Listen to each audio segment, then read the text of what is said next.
What's going on, everybody? So, if you've seen the channel, you know I'm a fucking massive Guild Wars 2 fan. I put in 1,200 hours in the game. I love it. I played it for years now, but really about, a year and 3 months ago, I really got into it. Where ESO, I have played it since 2015 on and off before the When Tamriel update came out. And so I obviously have a lot more time seeing how ESO has evolved. I actually don't even have as much hours. I have about 400 hours in total in ESO. Yeah, I wanted to mention that my experience with both games varies quite a bit. And yeah, so this is just gonna be 5 ways in which both game beats out the other. Let's just go and get into this shit, shall we? Alright, so we're going to be starting off with Guild Wars 2 for this one. So, like I said, 5 reasons why Guild Wars 2 is better than ESO, and then there's going to be 5 reasons why ESO is better than Guild Wars 2.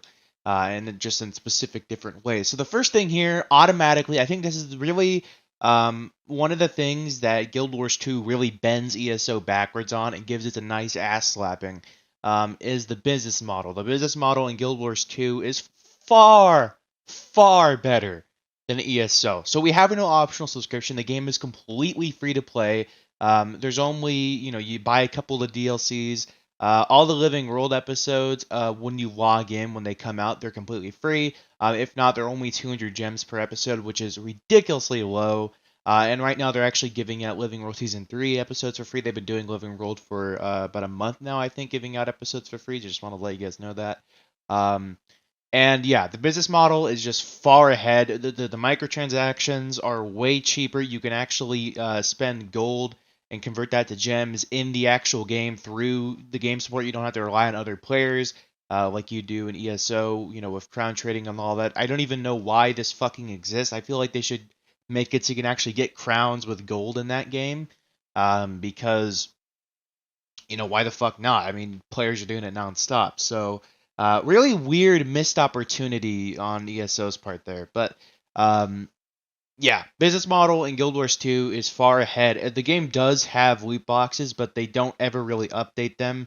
And like 99% of the items you can get from the loot boxes, you could just buy with gold off the trading post. So it really isn't worth fucking around with the loot boxes, in all honesty. Where ESO's loot boxes are probably the primary thing in the microtransaction shop. They add loot boxes all the fucking time. They rotate them all the fucking time. And generally, as you guys know, loot boxes are a complete and utter waste of money. Never buy these fucking things. And yeah, ESO definitely gets a huge deduction for me in that the business model sucks ass in that game in comparison to Guild Wars 2. And yeah, I always love it when they don't do optional subscriptions, because in order to enjoy the game to its fullest extent, you usually have to get the optional subscription in these kind of games. And like the material storage, which we have in Guild Wars 2, we have for free, and we could boost it up like a lot too. Or yeah, you have an unlimited crap bag storage, but that's really one of the only reasons to actually get ESO Plus. And yeah, business model is way, way better. The second thing here that is better in Guild Wars 2, and this is really subjective in a way, and it's the combat. So the combat is an action tab targeting hybrid where ESO is basically just primarily action based. And Guild Wars 2's combat just feels better. It feels less floaty. It just generally feels like you're actually hitting the enemy. Like the animations are cooler. It's obvious a lot more work went into the combat in Guild Wars 2 than in ESO. Now, no way, I'm not saying ESO's combat is bad. I like it for what it is, but I definitely enjoy Guild Wars 2's combat more. And we're not talking about, like build craft or anything like that, because both games are absolutely phenomenal for build crafting and freedom. Um, and I love both of them in that aspect. But the combat here definitely goes to Guild Wars 2 far and away. And yeah. The third thing here is going to be the mounts. Now, what I love about mounts in Guild Wars 2 is that they're completely unique in their movement. So every mount moves differently at different speeds. They all have their own unique function, whether it be leaping across, big gaps, or jumping up really high, or being on a dragon and being able to go really high, or being able to fly really quickly with a huge skill gap on the Griffin, and being able to go at like drifting around the whole map on the rower beetle, and many more mounts than that. It's crazy how awesome the mounts are in Guild Wars 2. Or in ESO, it's a typical MMO mount. You move quicker, and that's pretty much it. And I also want to mention ESO has a upgrade system with their mounts, which unfortunately is time locked. So basically, you pay 250 gold to upgrade your speed from like 1 to 60, and then your stamina from 1 to 60, and then your carry rate from 1 to 60. So in total, if you log on every single day, it would take you 180 days to max out all of your mount stats, which is fucking ridiculous. They don't bother with this shit in Guild Wars 2. They just give you a mount and that's it. And you could buy optional skins for it in the gen store, or you can actually just convert gold to gems and then buy the skins that way. It's absolutely beautiful. The mounts just feel better. They feel amazing in Guild Wars 2. Guild Wars 2's gameplay in general feels fantastic. The overall movement and jumping puzzles and stuff like that. Guild Wars 2's combat and its overall gameplay and its mount system, it feels incredible. The mounts are definitely better in Guild Wars 2. Fourth thing here is going to be open world events. So ESO has like the dolmens or the little dragon bosses, world bosses, stuff like that. Guild Wars 2 is definitely better in this front. World bosses don't encompass just a few players; they encompass a massive amount of people. I'm talking about 50 to 60 people on the map fighting a big ass dragon. In the Dragonstorm world boss, you can have up to 80 people, I believe, in the public, and it's fucking insane. It is it is absolutely massive. There's just tons of people swinging at this dragon, and whatever world boss it is. It's so cool. I love world bosses in Guild Wars 2. They are far better than ESO's world bosses, and the world bosses in ESO's aren't bad. But Guild Wars 2's world bosses definitely feel a lot bigger and larger and just bigger in scale. And that's what I love about them. They're really fun. And the general public event, which meta event system in this game is just so much fucking better. There's a lot more people encompassing in these big, large events that span sometimes across the entire map. And it's just way more fun doing these events than going into, the Oblivion portals or doing dolmens or whatever it is and related to the map in ESO. I just think generally the public event system is much better in Guild Wars 2. And yeah, the last thing here that I believe Guild Wars 2 does better is the PvP system. So typically, and especially in ESO, it definitely feels way more gear based than actually like skill based. Where Guild Wars 2, it's definitely very skill based, and that your skill matters more than anything else in comparison to ESO, where it doesn't feel like quite a bit of gear based as other MMOs, but it definitely has you know you have to have pretty fucking good gear in order to do really well. At least from my experience with ESO, I could be completely wrong on that, but I definitely enjoyed Guild Wars 2's PvP much more. It's much easier to compete if you don't have as much time as other people in terms of playing the game. And generally, it just has a much healthier community for PvP as well in that game. Both games actually have fantastic open world PvP. I will mention this. World versus World is fantastic in Guild Wars 2, and Cyrodiil is fantastic in ESO. Both games do a phenomenal job in that front, so really both of them are great there. And yeah, that'll cover it for what's better in Guild Wars 2. Let's move on to ESO. So, ESO, I think the first thing that is immediately better for me is the story. It's just better written, it's better presented. I just enjoy the story, and I'm more actively involved in it than Guild Wars 2. This game tells its side quests and everything a lot better than Guild Wars 2. Guild Wars 2 practically doesn't really tell side stories. It mainly just tells it through the instanced campaigns and stuff like that, which is fine. I mean, the story is pretty cool in Guild Wars. I just found myself enjoying Elder Scrolls better. And this, I will admit, this does come from a place of bias. I have enjoyed Elder Scrolls lore, and I've been, playing. I've played Oblivion, I've played Skyrim, so I generally have a better sense of what the fuck's going on in Tamriel than Tyria.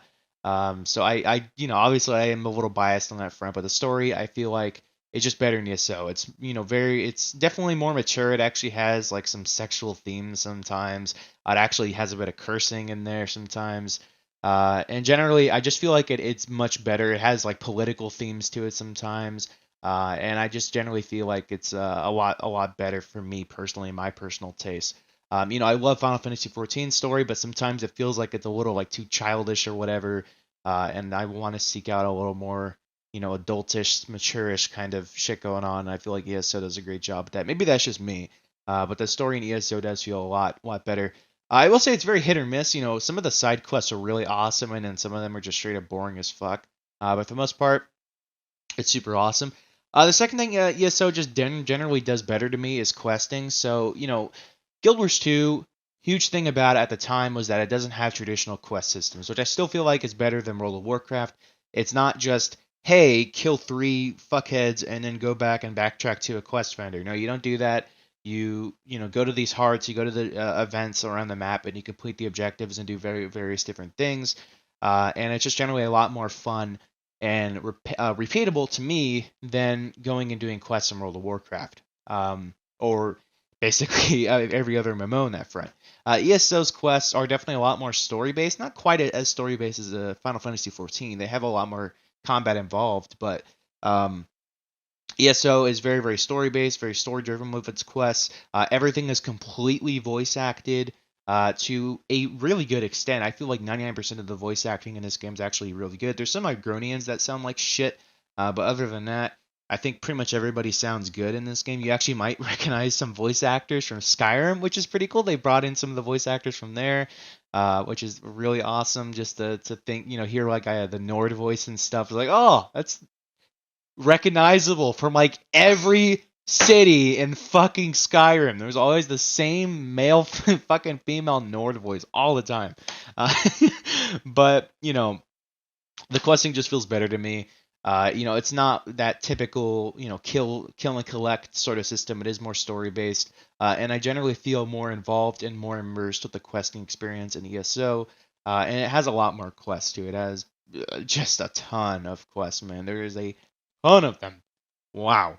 And you can really tackle anything how you would like too. This is something I'm not going to mention here. But you can go wherever you want. Guild Wars 2 is very level restricted in that way, so you got to go, 1 to 15, 15 to 30, 30 to 45. You do have multiple different zones to explore during that point, but it's not like ESO where you can go anywhere you want. You can go to the new Blackwood chapter right away, get your companions right away, and be able to quest with them throughout your entire leveling experience. And I love that. That's just so fucking awesome about ESO. You can go wherever the fuck you want and do whatever the fuck you want. And I love that about ESO. Third thing here that I believe is better in ESO is the instance PvE. So I've personally enjoyed open world in Guild Wars 2 more than ESO, but I've enjoyed instance PvE better in ESO than Guild Wars 2. I feel like generally it's much better designed than Guild Wars 2, and it also gets a lot more updates than Guild Wars 2. They are a little bit more focused on it.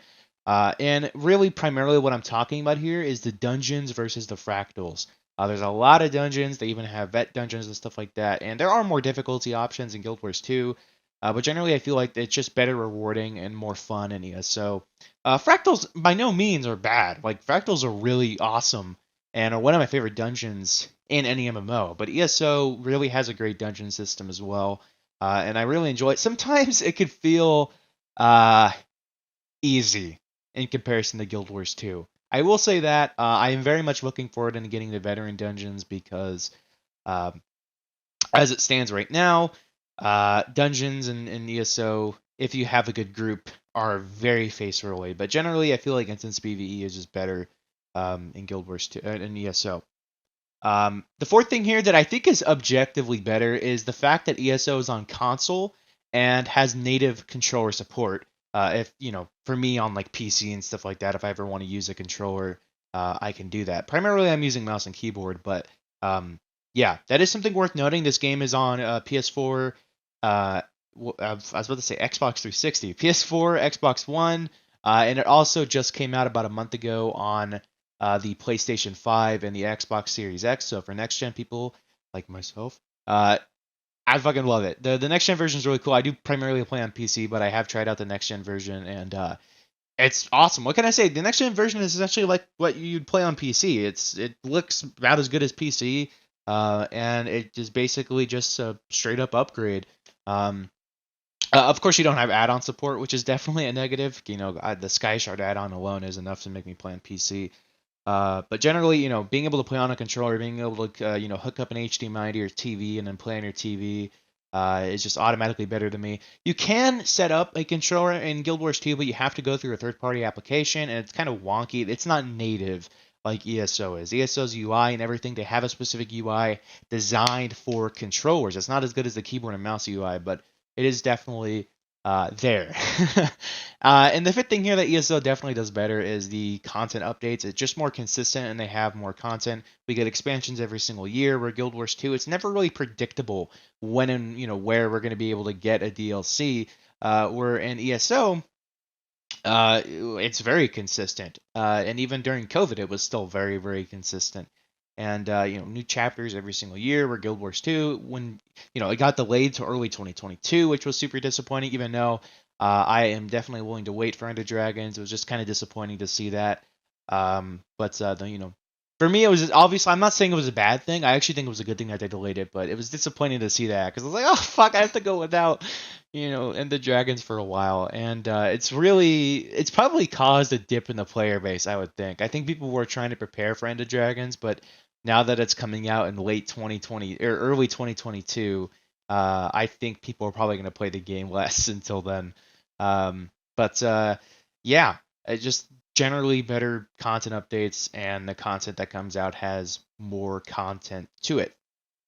And yeah, so these two are the best MMOs out in the market for me right now, primarily because they are non-traditional MMOs and that they're more focused on horizontal progression, and in ESO's case, side grades with gear sets and champion points.